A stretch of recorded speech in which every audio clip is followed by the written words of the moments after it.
ನಮಸ್ಕಾರ ವೀಕ್ಷಕರೇ, ಇಂದಿನ ವಿಶೇಷ ಸುದ್ದಿಗೆ ಸ್ವಾಗತ. ನಾನು ನಿಮ್ಮ ಎಸ್.ಆರ್. ಕಣವಿ.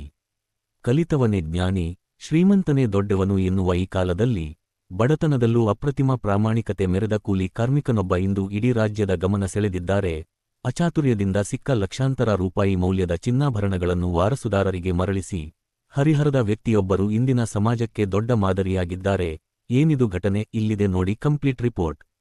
ಹೌದು ವೀಕ್ಷಕರೇ, ದಿನಾಂಕ ಏಪ್ರಿಲ್ 22, 2026 ರಂದು ಹರಿಹರದ ಶ್ರೀ ಶಂಭುನಾಥ ಹನುಮಂತಪ್ಪ ಕಳಂಗನವರ ಅವರು ಹರಪನಹಳ್ಳಿಯಿಂದ ದುಗ್ಗಾವತಿಗೆ ಕೆಎಸ್ಆರ್ಟಿಸಿ ಬಸ್ಸಿನಲ್ಲಿ ಪ್ರಯಾಣಿಸುತ್ತಿದ್ದರು. ಈ ವೇಳೆ ಅವರು ತಮ್ಮ ರೊಟ್ಟಿ ಚೀಲವನ್ನು ಬಸ್ಸಿನ ಕ್ಯಾಬಿನ್ನಲ್ಲಿ ಇರಿಸಿದ್ದರು. ಆದರೆ ದುಗ್ಗಾವತಿ ತಲುಪಿ ಇಳಿಯುವಾಗ ಅಚಾತುರ್ಯದಿಂದ ತಮ್ಮ ಚೀಲದ ಬದಲು ಪಕ್ಕದಲ್ಲಿದ್ದ ಮತ್ತೊಂದು ಚೀಲವನ್ನು ಹಿಡಿದುಕೊಂಡು ಮನೆಗೆ ಬಂದಿದ್ದರು. ಮನೆಗೆ ಬಂದು ಚೀಲ ಬಿಚ್ಚಿ ನೋಡಿದ ಶಂಭುನಾಥ ಅವರಿಗೆ ಶಾಕ್ ಕಾದಿತ್ತು.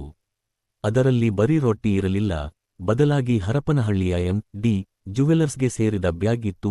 ಆ ಬ್ಯಾಗ್ ಒಳಗೆ ಸುಮಾರು 55 ಗ್ರಾಂ ಚಿನ್ನ ಮತ್ತು 88 ಗ್ರಾಂ ಬೆಳ್ಳಿಯ ಆಭರಣಗಳು ಮಿನುಗುತ್ತಿದ್ದವು. ಒಬ್ಬ ಸಾಮಾನ್ಯ ಕೂಲಿ ಕಾರ್ಮಿಕನಿಗೆ ಈ ಸಂಪತ್ತು ದೊಡ್ಡ ಮೊತ್ತದ್ದೇ ಆಗಿತ್ತು. ಆದರೆ ಶಂಭುನಾಥ ಅವರು ಪರರ ಸ್ವತ್ತಿಗೆ ಆಸೆ ಪಡಲಿಲ್ಲ. ಕೂಡಲೇ ಸ್ನೇಹಿತರ ನೆರವಿನಿಂದ ಆಭರಣದ ಅಂಗಡಿಯವರನ್ನು ಸಂಪರ್ಕಿಸಿದ ಅವರು ಹರಿಹರ ನಗರ ಠಾಣೆಯ ಪೊಲೀಸ್ ನಿರೀಕ್ಷಕರಾದ ಶ್ರೀ ಆರ್.ಎಫ್.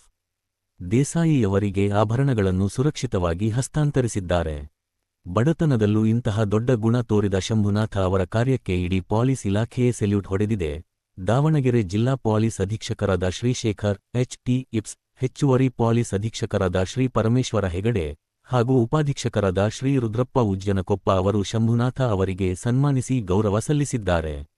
ಇಂದಿನ ಕಾಲದಲ್ಲಿ ಇಂತಹ ಪ್ರಾಮಾಣಿಕ ವ್ಯಕ್ತಿಗಳು ಸಮಾಜದ ಆಸ್ತಿ ಎಂದು ಅಧಿಕಾರಿಗಳು ಮುಕ್ತಕಂಠದಿಂದ ಶ್ಲಾಘಿಸಿದ್ದಾರೆ. ನೋಡಿದ್ರಲ್ಲ ವೀಕ್ಷಕರೇ, ಹಣವೇ ಸರ್ವಸ್ವ ಎಂದು ನಂಬಿರುವ ಜಗತ್ತಿನಲ್ಲಿ ಶಂಭುನಾಥ ಅವರ ಈ ಪ್ರಾಮಾಣಿಕತೆ ಎಲ್ಲರಿಗೂ ಒಂದು ದೊಡ್ಡ ಪಾಠ.